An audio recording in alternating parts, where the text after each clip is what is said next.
Eh bien, salut tout le monde. Aujourd'hui, pour ma première vidéo, je voudrais faire une creepypasta. Donc, pour vous annoncer, sur ma chaîne, il y aura beaucoup de vidéos. C'est creepypasta, stun GTA et bien d'autres encore. Enfin bref. Donc là, je vais me mettre dans la peau de mon personnage, qui est une femme. Donc, je me mets dans la peau de mon personnage. Et tout de suite, je commence la creepypasta. Pardonnez-moi pour les bruits de fond, pour mes butages sur les mots. Enfin bref, je commence. Le jeu de l'âme. Premièrement, je tiens à vous demander pardon. Je suis tellement désolé. Je viens à vous dans un moment de besoin. S'il vous plaît, aidez-moi. C'est tout. C'est tout ce que je demande. Je ne sais pas quoi faire, ni où aller. S'il vous plaît, aidez-moi. C'est tout ce que je demande. Mon nom est Andrea, et j'élève seul mon enfant. Je ne vous dis pas cela pour attirer l'attention. Je n'attends pas de vous des éloges comme le feraient d'autres mères dans mon cas. Elles veulent toutes de la reconnaissance pour leur travail de mère, mais moi je veux seulement un peu de votre temps. Être une mère est pour moi un fardeau. Nécessaire, certes, mais cela reste un fardeau. Mon fils se nomme Jess. Il a 11 ans. Il est en CM2 pour ceux qui détestent les maths. Jess a commencé le CM2 comme tous les autres enfants l'auraient fait. Il avait un peu d'appréhension et beaucoup d'excitation. C'était un garçon insouciant, sympathique et rempli d'énergie. Tout a changé mardi quand il a rencontré Stan. Stan était un élève d'une autre région qui avait été ajouté à la dernière minute dans sa classe. Le professeur l'avait placé à côté de Jess. Lorsque je suis allé le chercher mardi, il m'a dit que Stan était devenu son meilleur ami. Il n'agissait pas comme d'habitude. Il n'était pas allé en sueur. J'ai pris sa température, mais il n'avait pas de fièvre. Je lui ai demandé comment s'est passée sa journée, mais tout ce qu'il me disait était que Stan était son meilleur ami. Stan est mon nouveau meilleur ami, disait-il. Je sais, j'ai hâte de pouvoir le rencontrer, disais-je en retour.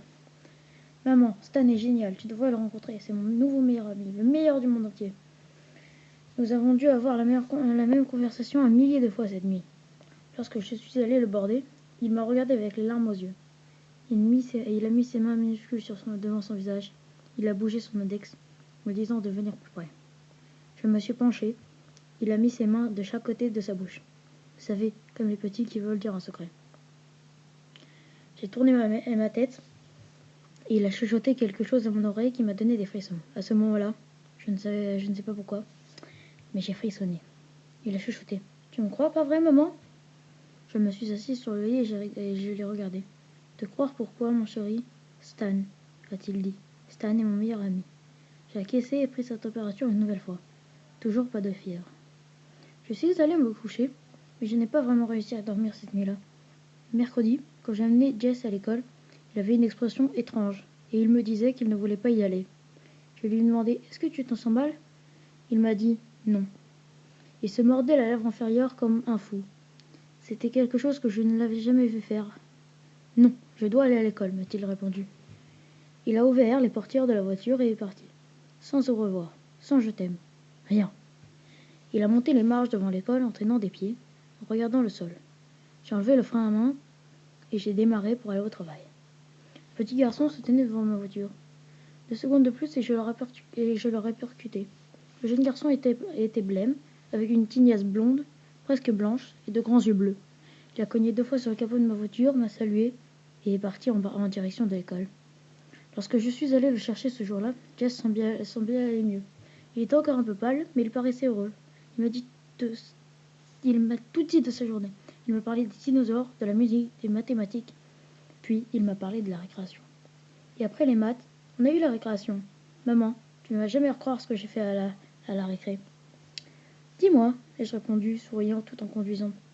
J'ai pensé au loup, au football, toutes les choses que les garçons de mon âge font lors de la récréation. Quelque chose de bien, de normal. J'ai rejoint une église. J'ai froncé les sourcils. Une église? Ah, la récréation? Jess a acquiescé. L'église de Stan. J'ai cru que c'était une sorte de nouveau truc fantastique auquel les jeunes jouaient. C'est quoi l'église de Stan? C'est l'église de Stan, maman.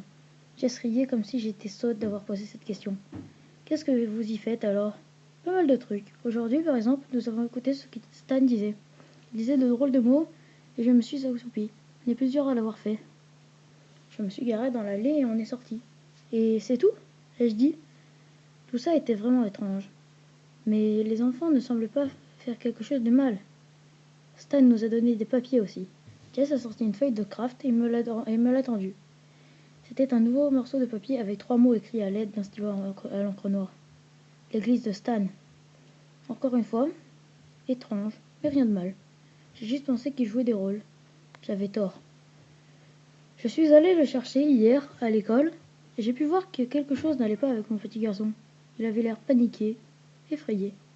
Qu'est-ce qu'il y a, mon chéri? Je me suis penchée pour toucher son front. Pas de fièvre.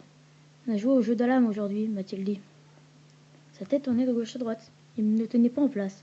Il n'arrêtait pas de jeter des regards autour de lui. Le jeu de l'âme? Jess a juste hoché la tête tout en continuant de regarder autour de lui.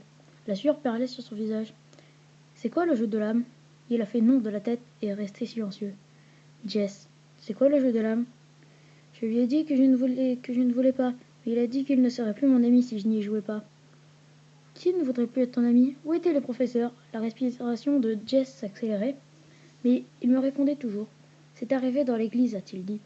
Puis il a chuchoté. Les professeurs ne sont pas admis dans l'église. L'église de Stan? Ai-je dit? Jess a acquiescé, puis une larme a coulé sur le long de ses joues. Qu'est-ce que c'est le jeu de l'âme, Jess? Je suis ta mère. Dis-le moi maintenant, et je chargerai du reste. Ai-je dit? Je ne peux pas te le dire, maman. Je ne peux pas. Les règles sont méchantes. Elles sont si méchantes. Et Stan, lui ai-je demandé. Est-ce que Stan pourrait me le dire? Jess a crié non, me faisant une peur bleue. Ne lui demande pas les règles, s'il te plaît, maman, s'il te plaît. Je me suis garée, confuse et effrayée. Promets-moi, maman, promets-moi, promets-moi, promets-moi, promets-moi. Jess s'était mis à brailler, terrifiée. Je l'ai mis dans mes bras et je l'ai bercé. Je ne l'avais pas bercé de cette façon depuis des années. Il s'est endormi dans mes bras et je l'ai emmené à l'intérieur. Je l'ai apporté directement dans sa chambre, puis j'ai préparé son lit. Il avait juste besoin de sommeil. Je me répétais cette phrase pour me rassurer. Tout ce dont il avait besoin, c'était de sommeil. Je l'ai couché dans son lit et j'ai mangé seul. J'ai vérifié que si tout allait bien vers 21h. Il semblait bien dormir, alors je suis allée me coucher. Je me suis réveillée à minuit 18. Il criait à plein poumon. J'ai couru dans sa chambre, mais il n'était pas dans son lit. J'ai allumé la lumière et il a jailli hors de l'armoire comme si quelque chose le poursuivait. Il s'est agrippé à mes jambes, n'arrêtant pas de hurler. J'ai essayé de le calmer tout en lui demandant ce qui s'était passé. Ça n'avait pas de sens. Il n'arrêtait pas de hurler des choses à propos du jeu de l'âme. Il était impossible. Je continuais à lui demander ce qu'il avait, mais il ne voulait pas me le dire. J'ai essayé de le remettre au lit, mais il ne voulait rien entendre. Finalement, je l'ai simplement emmené avec moi dans ma chambre et il a dormi dans mon lit. J'étais étendue près de lui et je le surveillais. Je caressais ses cheveux quand il a ouvert ses yeux, me fixant. Je vais te dire les règles après l'école demain, d'accord? Femme, a-t-il dit. Il a refermé ses yeux. Que se passe-t-il avec mon enfant? J'ai fixé le plafond durant un long moment dans le noir avant de me retourner face à la salle de bain. Vous savez, lorsque vous êtes sur le point de vous endormir, que vos jambes bougent d'un coup et vous réveillent, vous avez l'impression de tomber ou de trébucher. Ça m'est arrivé la nuit dernière, plusieurs fois, tout au long de la nuit, en voyant quelque chose dans l'encadrement de la porte. À chaque fois que mes yeux étaient sur le point de se fermer, j'apercevais la silhouette de quelque chose imposant, et ça me réveillait. Bien sûr, il n'y avait rien, et j'ai commencé à m'endormir. Les silhouettes se revenaient une fois de plus, mais j'avais l'impression qu'elle y était plus près, comme si elle s'avançait d'un pas. Ça s'est répété encore, encore et encore, jusqu'au matin. Ce matin, sur le chemin de l'école, Jess semblait totalement déconnectée. Je me sentais pareil, j'étais épuisée. Puis, j'avais pensé lui parler de ce qu'il m'avait dit avant de s'endormir, mais je n'ai pas pu. J'ai peur qu'il se retourne dans l'état historique dans lequel il était. Il n'a rien dit pendant tout le trajet de l'école. Il agissait comme un robot, léthargique, sans émotion. J'ai reçu un appel peu après l'avoir déposé et il me demandait de venir le chercher. Il avait vomi en classe. Lorsque je suis venue le chercher, il était dans le même état. Je lui ai posé des questions, mais les seules réponses que j'avais reçues étaient des grognements. Je prévoyais de retourner à la maison, changer ses vêtements souillés et ensuite le ramener voir un médecin. Il n'a rien dit jusqu'à notre arrivée. Est-ce que Stan peut venir aujourd'hui, m'a-t-il demandé en fixant la porte du garage. Tu ne te sens pas bien, chérie. Tu veux vraiment qu'il vienne te voir? Ai-je dit. Je voulais rencontrer cet enfant, même si ça ne sonnait pas comme si c'était vraiment Jess qui le demandait. Mais je voulais tout de même aller voir le fond de cette histoire. Oui, a-t-il dit. D'accord. Est-ce que tu as le numéro de ses parents? Il a déjà demandé à ses parents et ils sont d'accord. On doit attendre qu'il ait fini les cours. Mais j'aimerais quand même parler à ses parents. D'accord. Jess est sorti de la voiture et est rentré dans la maison. Est-ce que tu as leur numéro? Ai-je demandé au moment de fermer la porte. Non. J'ai commencé à lui demander comment j'étais supposée les appeler si je n'ai pas leur numéro, mais quelqu'un a frappé à la porte. Je me tenais toujours à côté. J'ai ouvert la porte. Le jeune garçon aux yeux bleus et aux cheveux blonds blancs, que j'avais pratiquement percuté mercredi, se trouvait devant moi. Une jeune fille se tenait à côté de lui, avec le même teint pâle. Oui. Bonjour, Dries. Est-ce que Jess est là? Le jeune garçon se tenait devant moi n'aurait pas dû savoir ce nom. C'était un surnom de l'université, inventé par des amis lors d'une soirée bien arrosée. Non, ai-je dit. Ce n'est pas grave, a dit la petite fille. Je m'appelle Devine, et vous savez déjà le nom de mon frère. Stan, ai-je dit. La fillette a mis ses mains devant sa bouche et s'est mise à glousser. Stan a souri, puis a haussé les épaules. C'est vraiment très simple. Première règle du jeu de l'âme. Ne pas marcher devant les miroirs dans le... ne pas marcher devant les miroirs dans le noir. Deuxième règle. Ne laissez aucune porte ouverte lorsque vous allez vous coucher le soir. Demandez à votre fils quelle est la troisième règle. Et souvenez-vous, un grincement signifie que vous prenez du retard. Un bruissement signifie que vous avez presque perdu. Lorsque les lumières s'éteignent, réjouissez-vous de ne pas voir la silhouette se tenir dans un coin de la chambre. Espérons bien que vous n'entendrez pas respirer lorsque vous sombrez dans le sommeil. Et si vous vous entendez frapper, eh bien, juste espérons que vous n'entendrez jamais frapper. Stan s'est retourné et est parti avec sa sœur. Je les ai regardés partir, puis j'ai secoué ma tête. Je ne voulais pas jouer à leur jeu stupide. Je me suis retournée et j'ai trouvé Jess assis dans la cuisine pleurant. Qu'est-ce qu'il y a? J'ai entendu frapper, a-t-il chuchoté. Ma bouche s'est asséchée. Quand le jeu se termine-t-il? Je lui ai demandé. Il ne se termine pas. Il ne se termine jamais, dit-il en chuchotant. Mon cœur s'est accéléré. Quelle est la troisième règle, Jess?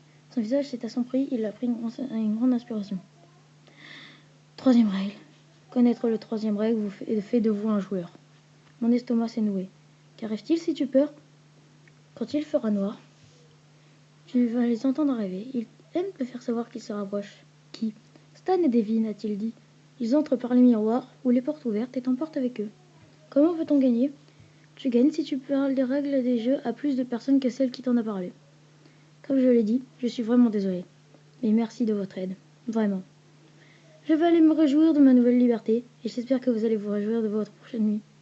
Donnez mes salutations à Stan et Devin.